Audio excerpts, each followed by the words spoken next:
ধনশিৰিৰ নৈপৰীয়া ৰাইজলৈ অশনি সংকেত যিকোনো মুহূৰ্তত ভয়ংকৰ জলপ্ৰলয়ৰ আশংকা অবাধ বালিখননৰ ফলত নৈৰ গতিপথ সলনি পানী বৃদ্ধি হ'লেই ভাঙিব ধনশিৰিৰ মথাউৰি ভূমাফিয়াৰ বিৰুদ্ধে ৰাজপথলৈ ওলাই আহিল শ শ পুৰুষ মহিলা শিৱসাগৰৰ নেপালী পুখুৰী আৰু বিহুবৰ সেইবোৰ অঞ্চলত যিটো অৱস্থা আছিলে আমাৰ সেইটো অৱস্থা হ'বলৈ গৈ আছে আমাৰ মানে কি আমাৰ প্ৰজন্মইটো দেখিম আমাৰ ভৱিষ্যত প্ৰজন্মটো এইখন গাঁও দেখিবলৈ নাপাব এইখন ধনশিৰি নৈ পাব আমাৰ ৰাইজৰ কথা নুশুনে ডাম্পাৰ দিয়ে গোটেই ল'ৰাখিনিক ৰাইজৰ এইটো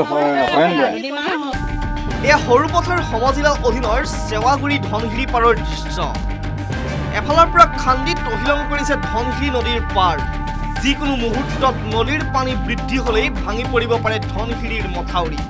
আৰু তাৰ পাছতেই শিৱসাগৰ চৰাইদেউৰ দৰে ভয়ংকৰ বানৰ কবলত পৰিব পাৰে চেৱাগুৰি কৰদৈগুৰি তথা সৰুপথাৰ নগৰ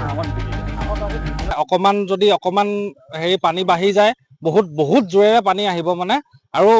ক'ৰবাত অকমানো যদি মাথাউৰি ভাগি যায় মানে আমাৰ একেলগে 3-4খন গাঁৱৰ মানে বহুত ডাঙৰ ভাবুকি আছে মানে আমাৰ লগত বহুত ডাঙৰ বিয়াগুম মাফিয়া আছে খনন মানে দিনে ৰাতিয়ে চলি আছে এখন ফগলেণ্ড ইয়াত আজি বহুত দিন হ'ল মানে এখন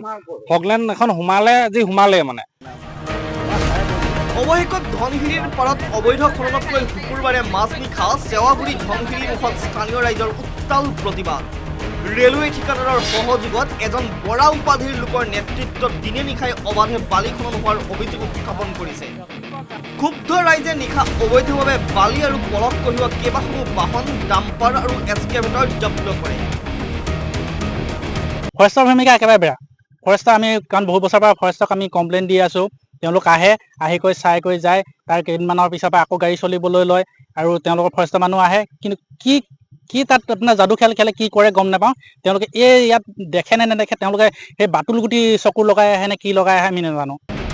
ইপিনে নিশাই ঘটনাস্থলীত সৰুপথাৰ সমজিলাৰ দুজনকৈ দণ্ডাধীশ উপস্থিত হৈ ধনশিৰি পাৰ পৰিদৰ্শন কৰাত হতচকিত হৈ পৰে বৃহৎ পৰ্যায়ত খনন কাৰ্য চলি আছে সেই খনন কাৰ্যখিনি খুব কম সময়ৰ ভিতৰত ইয়াতে হোৱা বুলি ৰাইজে উল্লেখ কৰে আৰু এই সংক্ৰান্তত আমি যিহেতু এতিয়া আহি সৰজমিন তদন্ত কৰিছোঁ এতিয়াৰ পৰা বিহিত ব্যৱস্থা গ্ৰহণ কৰা হ'ব আৰু ৰাজচক্ৰ মহোদয়েও ইতিমধ্যে এই ক্ষেত্ৰত তেওঁৰ তদন্ত আগবঢ়াইছে মথাউৰিয়াই নহয় ৰেলৱেৰ কামত ব্যৱহৃত ডাম্পাৰসমূহৰ অহৰহ দৌৰাত্ম্যত গাঁৱৰ বাটপুটসমূহ বিধ্বস্ত হৈ পৰিছে যাৰ ফলত অঞ্চলটোত সঘনাই সংঘটিত হৈছে পথ দুৰ্ঘটনা কণ ছাত্ৰ ছাত্ৰীসকলে বিপদসংকুলভাৱে অহা যোৱা কৰিবলগীয়া হৈছে বিদ্যালয়লৈ এতিয়া ধনশিৰি নদী আৰু সৰুপথাৰবাসীক সুৰক্ষা দিবলৈ ভূমাফিয়া চক্ৰৰ বিৰুদ্ধে প্ৰশাসনে কি ব্যৱস্থা গ্ৰহণ কৰে সেয়া লক্ষণীয় হ'ব